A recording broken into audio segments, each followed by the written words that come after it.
Élise et Thomas s'étaient rencontrés sur les bancs de l'université, une rencontre fortuite qui avait rapidement évolué en une histoire d'amour passionné. Ils avaient partagé tant de moments, de rêves, de projets. Mais la vie, souvent imprévisible, avait décidé d'écrire un autre chapitre. Thomas, un homme d'affaires ambitieux, voyageait constamment. Élise, artiste peintre, préférait la tranquillité de son atelier et la compagnie de ses toiles. Leurs chemins, autrefois parallèles, commencèrent à diverger. Les disputes devenaient plus fréquentes, les silences plus lourds.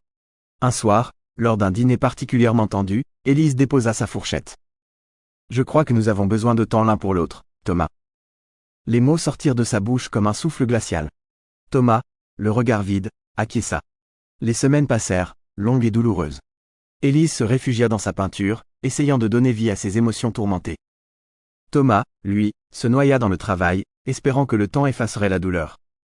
Un soir, Élise reçut un appel. C'était l'hôpital. Thomas avait été victime d'un accident de voiture. Elle se précipita à son chevet, son cœur battant à tout rompre. Il était dans le coma. Elle prit sa main, lui murmurant des mots d'amour, de pardon. Dans ces derniers instants, Thomas ouvrit les yeux. Il esquissa un sourire faible et prononça, d'une voix à peine audible, « Je t'aime, Élise. » Puis il ferma les yeux pour toujours. Élise resta assise à son chevet, le cœur brisé. Elle avait perdu l'amour de sa vie, l'homme qui avait partagé ses rêves les plus fous. Mais dans cette immense tristesse, elle trouva une force inattendue. Elle se promit de vivre pour eux deux, de réaliser tous les projets qu'ils avaient conçus ensemble. Et chaque fois qu'elle posait ses pinceaux sur une toile, c'était un peu de Thomas qu'elle y mettait, un morceau de leur histoire d'amour éternel.